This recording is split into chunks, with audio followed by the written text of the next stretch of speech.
कोलकाता में बहुत सारे कॉलेजेस सब हैं, ठीक है ना। अभी के जो स्टूडेंट लोग हैं कंफ्यूज होते हैं कि सर कॉलेज कैसे डिसाइड करें, कॉलेज कैसे डिसाइड। तुम कैसे डिसाइड कर लिए थे मुझे पर्टिकुलर आईएम में ही जाना? पहले तो सब कॉलेज के बारे में मैंने देखा था, जितने भी और अदर कॉलेज हैं, साथ में आईएम का भी देखा था। फिर सबको मतलब एक साथ टैली करने के बाद फिर पता चला कि सबसे बेस्ट आईएम ही रहेगा प्लेसमेंट के हिसाब से। कि IEM Salt Lake and IEM Newtown में डिफरेंस क्या है दोनों में? सॉल्ट लेक और न्यूटन में डिफरेंस तो कुछ खास नहीं है, ब्रांच का ही डिफरेंस है। और यहाँ का भी जो प्लेसमेंट होता है सॉल्ट लेक का, ये भी तो वहीं से होता है मेनली, ज़्यादातर प्लेसमेंट। तो डिफरेंस वैसा कुछ खास नहीं है। कि आईएम का सबसे बड़ा हॉट टॉपिक ये आईएम सॉल्ट लेक, आईएम न्यूटन। पहले डिफरेंस था, अब कोई डिफरेंस जब मकआउट में था। जब मकाउट में था। अब आईएम सॉल्ट लेक और न्यूटन में कोई डिफरेंस ही नहीं रह चुका है। तो आईएम न्यूटन का जो हॉस्टल है वो मतलब कॉलेज से बहुत दूर है, और पीजी भी जो है वो आसपास बहुत दूर दूर ही है। तो सबसे बड़ा मेजर प्रॉब्लम वही रहने का है। रहने का सबसे बड़ा मेजर प्रॉब्लम है। Hello and welcome back to my YouTube family. तो आज का जो मेरे साथ में जो गेस्ट आया हुआ है, जो कि आईएम न्यूटाउन से डेटा साइंस के ब्रांच के स्टूडेंट आए हुए हैं। सबसे पहले तुम अपना एक शॉर्ट इंट्रो दे दो हमारे ऑडियंस को। मेरा नाम अमृत कुमार है और मैं आईएम न्यूटन से डेटा साइंस में कर रहा हूँ, अभी फर्स्ट ईयर में। काम सेकेंड ईयर में चले। तो अब तुम्हारा सेकेंड ईयर मतलब स्टार्ट होने वाला है ऑलमोस्ट, ठीक है। तो मेरा तुमसे फर्स्ट क्वेश्चन यही रहेगा कि आईएम चूज करने के पीछे रीजन क्या? यहाँ का प्लेसमेंट और डिसिप्लिन, आईएम ग्रुप का जो प्लेसमेंट है और डिसिप्लिन। ये सबसे अच्छा तुमको इस कॉलेज का लगा इसीलिए का? हाँ। तो मेरा ये सेकंड क्वेश्चन तुम्हारा ये रहेगा कि कोलकाता में बहुत सारे कॉलेजेस सब हैं, ठीक है ना। पर अभी के जो स्टूडेंट लोग हैं कंफ्यूज होते हैं कि सर कॉलेज कैसे डिसाइड करें, कॉलेज कैसे डिसाइड। तुम कैसे डिसाइड कर लिए थे मुझे पर्टिकुलर आईएम में ही जाना? पहले तो सब कॉलेज के बारे में मैंने देखा था, जितने भी और अदर कॉलेज हैं, साथ में आईएम का भी देखा था। फिर सबको मतलब एक साथ टैली करने के बाद फिर पता चला कि सबसे बेस्ट आईएम ही रहेगा प्लेसमेंट के हिसाब से। तो प्लेसमेंट के तौर पे ही तो कोई तो प्लेसमेंट देखता है, तो प्लेसमेंट के लिए ही वहाँ चले। मेजर तुम्हारा रीजन था प्लेस, ठीक है। फर्स्ट आपने कॉलेज डिसाइड कर दिया। सेकंड प्रॉब्लम ये आता है स्टूडेंट का कि ब्रांच इंजीनियरिंग में there are multiple type of branch, ठीक है। तो डेटा साइंस का क्या स्कोप है और डेटा साइंस लेने के पीछे भी क्या रीज़न? डेटा साइंस लेने के पीछे का रीज़न ये था कि ये पहले से होते आ रहा है और डेटा साइंस का फ्यूचर है आगे। ये अभी ख़त्म होने वाला नहीं है। जैसे एआई को बहुत लोग बोलते हैं कि इसका जॉब नहीं, चला जाएगा कुछ दिन में, एआई जॉब खा जाएगा। ये डेटा साइंस बिना डेटा के तो कुछ होना नहीं है, हर जगह डेटा लगेगा। तो इसीलिए डेटा साइंस लिए कि ये मतलब ट्रेंडिंग ब्रांच हमेशा रहेगा। फर्स्ट ईयर का अभी तक का एक्सपीरियंस कैसा रहा है? दोस्त कैसे बने हैं? फैकल्टी कैसे थे? टीचर्स वगैरह कोऑर्डिनेट करते हैं या नहीं करते हैं? एक्सपीरियंस अच्छा ही रहा है, दोस्त भी अच्छे-अच्छे बन गए हैं और फैकल्टी बहुत कोऑर्डिनेटिंग है। हर चीज़ आपको मतलब क्लास के बाद भी आप कहीं उनके फैकल्टी रूम में जाके आप कुछ भी पूछ सकते हैं, कुछ भी सजेशन ले सकते हैं, या फिर कॉल करके व्हाट्सएप पे कहीं भी, वो एकदम हर समय तैयार रहते हैं फैकल्टी। मैं जो बात कर रहा हूँ ना, मतलब स्टूडेंट लोगों के प्रॉब्लम के ऊपर ज़्यादा मेनली मेरा इस पॉडकास्ट पे बनाने का फोकस था। जैसे कि स्टूडेंट लोगों को क्या क्या प्रॉब्लम तुम जो फेस किए हो वो लोग नहीं फेस करे तुम्हारे जूनियर लोग। जैसे सबसे बड़ा प्रॉब्लम होता है आईएम न्यूटन में पढ़ाई करने के ड्यूरिंग, मैंने देखा है मेजर स्टूडेंट लोग ये बोले हैं सर पीजी या हॉस्टल बहुत डिस्टेंस पे है। हाँ, आईएम न्यूटाउन का जो हॉस्टल है वो मतलब कॉलेज से बहुत दूर है, और पीजी भी जो है वो आसपास बहुत दूर दूर ही है। तो सबसे बड़ा मेजर प्रॉब्लम वही रहने का है। रहने का सबसे बड़ा मेजर प्रॉब्लम है। तो आपका कहाँ पे पीजी है? हमारा तो पीजी वही कॉलेज के पीछे में पीजी एक है, प्राइवेट पीजी, तो वहाँ से कितना डिस्टेंस लगता है कॉलेज आने में? 1 किलोमीटर। तो मतलब तब तो ऐसा कुछ इशू नहीं होना इशू चाहिए। कुछ नहीं है, लेकिन वही कॉलेज का मतलब एक ट्रस्टेड आदमी खोजता है, वैसा कुछ नहीं है। मतलब हॉस्टल टाइप है तो बहुत दूर पड़ता है। मतलब हॉस्टल कॉलेज आपको गाड़ी देती है, बस का सर्विस देती है आने जाने के लिए। तो वही पीजी वाला है, तो कहीं पीजी अच्छा है, कोई कोई पीजी ठीक भी नहीं है, इसीलिए लोग थोड़ा इस चीज़ के लिए दिक्कत होता है। अभी रिसेंटली बहुत सारे स्टूडेंट लोगों से जब मैंने बात किया था, जो जो लोग आईएम न्यूटन में पढ़ रहे हैं, तो बहुत लोग कमेंट करने मेरे से ये पूछ रहे थे सर आईएम सॉल्ट लेक में डेली खाना भी मिलता है, लंच फैसिलिटीज भी है, और आईएम न्यूटन में नहीं है। ये क्या बात सही है या गलत है? नहीं, लंच फैसिलिटीज़ वहाँ भी है, वहाँ पेड है, यहाँ का तो मुझे नहीं पता। वहाँ हर तरह का लंच वहाँ भी है, जो वेज नॉन वेज जैसा आपको चाहिए, हर तरह का लंच वहाँ भी है। मतलब हर फ्लोर पे मेस लगते हैं। अब तो नीचे जो बेसमेंट एरिया है वहाँ पे पूरा मेस लगने लगा है, एसी के साथ है पूरा। एसी इक्विप्ड करा दिया गया है। पेड का तो क्या सब कुछ कॉस्टिंग रहता है तो नॉर्मल, अगर आपको नॉर्मल खाना खाना है तो आप 60-70 रुपए में खा सकते हैं। कॉलेज के अंदर? हाँ, कॉलेज के अंदर में। एंड मेरा नेक्स्ट क्वेश्चन ये रहेगा कि I am salt Lake and I am Newton में डिफरेंस क्या है दोनों में, तुम्हारे ही पढ़े? सॉल्ट लेक और न्यूटाउन में डिफरेंस तो कुछ खास नहीं है, ब्रांच का ही डिफरेंस है। और यहाँ का भी जो प्लेसमेंट होता है सॉल्ट लेक का, ये भी तो वहीं से होता है मेनली, ज़्यादातर प्लेसमेंट। तो डिफरेंस वैसा कुछ खास नहीं। यही है कि पहले से ही थोड़ा पुराना ब्रांच है सॉल्ट लेक वाला, वो नया ब्रांच। अपने जूनियर लोगों को क्या एडवाइस देना चाहोगे? इस चीज़ पे ही बहुत सारे स्टूडेंट लोग कंफ्यूज्ड हैं। यही मेन जो टॉपिक है आईएम का, सबसे बड़ा हॉट टॉपिक ये IEM Salt Lake, IEM Newton.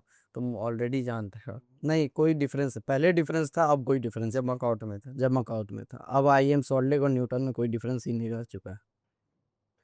And मेरा वन नेक्स्ट क्वेश्चन तुमसे ये रहेगा कि अभी एआई हर चीज़ों में जैसे इंटरप्ट कर चुका है, ठीक है ना?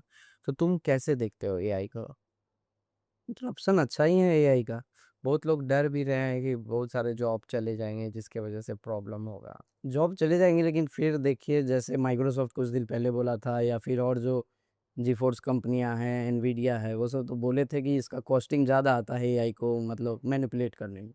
एआई को मैनिपुलेट करने में कॉस्टिंग ज़्यादा है, तो उसके लिए हम नॉर्मल जैसे मैनुअल चल रहा था वैसे ही चलेंगे। तो एक तरह से अच्छा भी है और कुछ सिनेरियो में ख़राब भी है। कॉलेज क्या इस कैसे इनिशिएटिव ले रही है? कॉलेज तो इनिशिएटिव अच्छी तरीके से ले रही है सब चीज़ के बारे में। कॉलेज मतलब हेल्प आउट कर रही हेल्प है आउट एआई कर को रही है, लेकर के? एआई को लेके हेल्प आउट कर रही है, एआई को लेके बहुत सारे मतलब जो बिजनेस आइडियाज़ है वो कुछ कुछ भी दे रही हैं। आप स्टार्टअप्स भी एआई को लेके अगर किसी किसी भी फील्ड में आप करना चाहते हैं तो सब में हेल्प आउट कर रही है। जैसे फर्स्ट ईयर में आपका ऑलमोस्ट कंप्लीट हो गया, तो फर्स्ट ईयर में क्या क्या मिस्टेक्स जो आप किए, ठीक है ना, वो जूनियर हो आप एडवाइस देना चाहोगे? कुछ तो ऐसा मिस्टेक होगा। सबसे बड़ी मिस्टेक है प्रोग्रामिंग पे ध्यान नहीं देना। प्रोग्रामिंग पे? प्रोग्रामिंग जो लैंग्वेज, जैसे कॉलेज फर्स्ट सेमेस्टर में हमें पाइथन सिखाई थी, अभी सी सेकंड सेमेस्टर में सी सिखाई थी, तो उन दोनों पे ध्यान नहीं देना, क्योंकि वही मेन है, बेस वही है, और उसी पे ध्यान ना देना सबसे बड़ा मिस्टेक यही है। और दूसरा मिस्टेक है कॉलेज रेगुलरली ना जाना। कॉलेज ऐसा मिस मतलब करना। बहुत सारे स्टूडेंट लोग करते हैं ना, हाँ, कॉलेज रेगुलर नहीं जाते। कॉलेज मिस करना और उसमें भी लैब क्लासेस मिस करना। हम्म। अभी जो 2-3 स्टूडेंट का अभी राइट नाउ एडमिशन कराया, वो लोग तो बोल रहे थे कि सर सेकेंड डे ही असाइनमेंट मिल गया हमको। हाँ, सेकेंड। वो तो कुछ ज़्यादा है। हाँ, मतलब पढ़ाई को हाँ, लेकर पढ़ाई को लेके पूरा स्ट्रिक्ट है, आप कॉलेज लाइफ एंजॉय नहीं कर पाइए। बहुत सारे स्टूडेंट लोग ब्रांच में जैसे मतलब जो रहते हैं, क्वेश्चन माइंड में रहता है एआई एंड डेटा साइंस में, दोनों में डिफरेंस क्या है? डेटा साइंस में आपको जो भी वर्क है वो डेटा से ये रिलेटेड आईएम में आप देख रहे हो एआई के भी हैं। है, डेटा साइंस। हाँ, डेटा साइंस दो और एआई डीएस भी हाँ, है। ये इस चीज़ों का अगर तुम बता सकते। डेटा साइंस में वही है कि डेटा से रिलेटेड जो भी काम आपका होगा। एआई में है, एआई से रिलेटेड आपको एआई को ट्रेन करना है, एआई को बताना है क्या, या फिर कुछ वैसा। तो सब ठीक है, एआई डीएस है, उसके बारे में ज़्यादा नॉलेज अभी नहीं है हमको। ये मुझे जानना है कि जैसे बीटेक में जैसे CSC AI, CSC data science, CSC cyber security, ठीक है ना, सीएससी आईओटी, जितने भी ब्रांचेज है सबके आगे फर्स्ट पहले सीएससी लगाओ इसलिए, ठीक है ना? तो सीएससी में क्या ये मतलब जो फाइनल ईयर में सिलेबस का अगर बताओगे तो सबका सिलेबस कैसा रहता है?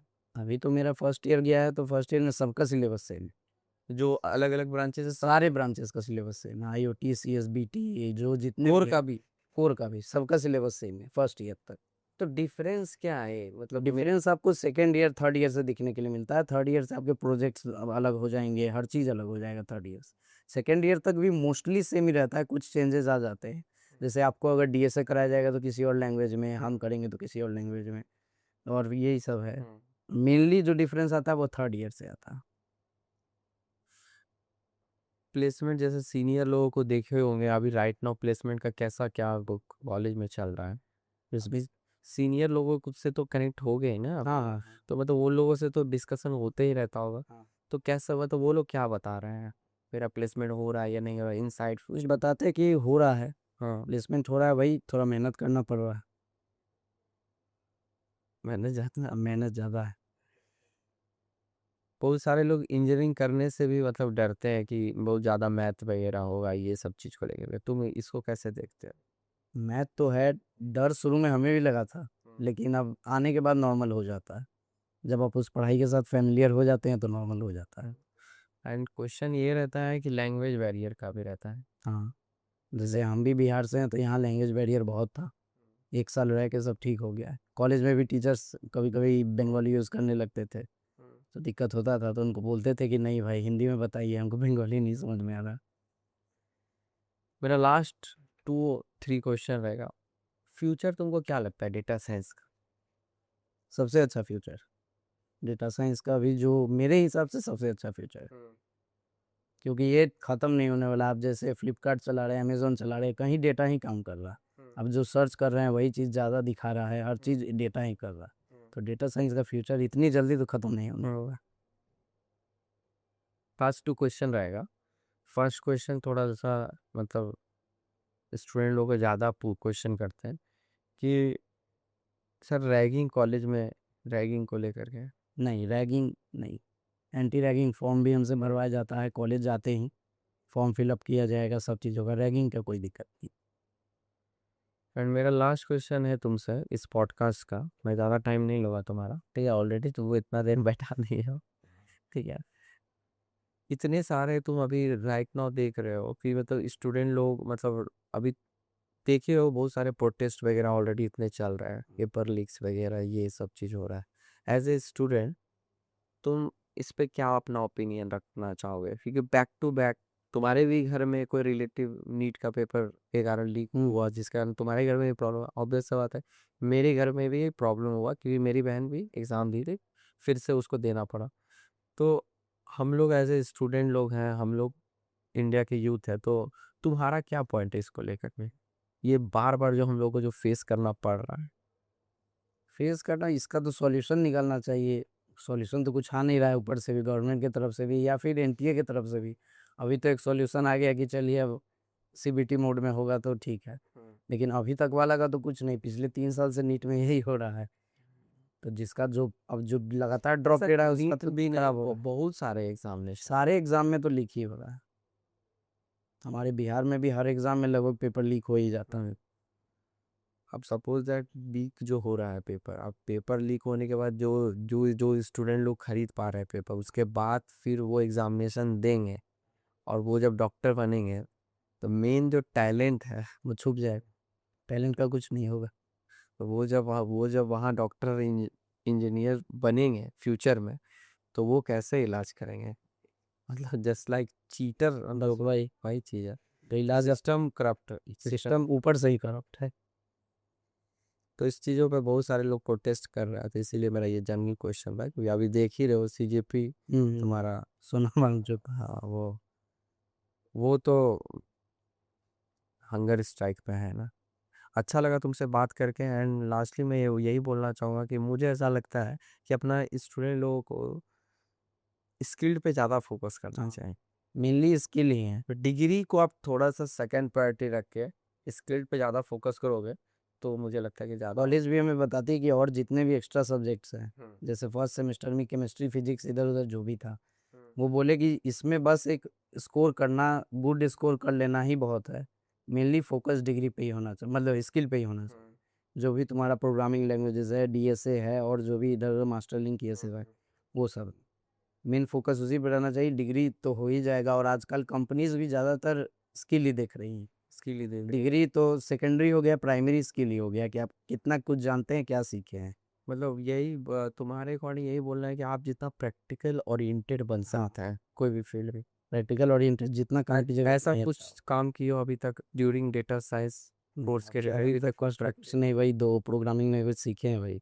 तो उसको एग्जीक्यूट किए उतने अपना कुछ जैसे जैसे मेरे पास में बहुत सारे स्टूडेंट आते हैं ना, तो वो लोग ये मतलब सपोज कोई वेबसाइट बना रहे हैं, नहीं तो कोई अभी हम लोग गेमिंग बना रहे हैं, छोटा-मोटा भी कैलकुलेटर ये सब किए हैं। बना रहे हैं ना। कैलकुलेटर उसी में छोटा-सा गेम मतलब नंबर डिस्क्रिप्शन या लेटर गेस करने वाला, यही सब बनाए हैं, अभी कुछ खास नहीं बनाए। 10 में से कितना रेटिंग देना चाहोगे कॉलेज को? 8 8। ठीक। थैंक यू, तुमसे अच्छा लगा बात करके एंड वंस अगेन हम तुमसे फिर मिलेंगे, ठीक है ना? ड्यूरिंग अभी तो बहुत सारा पॉडकास्ट हम तुम्हारे साथ करेंगे ड्यूरिंग प्लेसमेंट के बाद भी। देखो आई होप कि तुम अच्छा रिजल्ट आओ, ठीक है? Thank you, thank you. Thank you.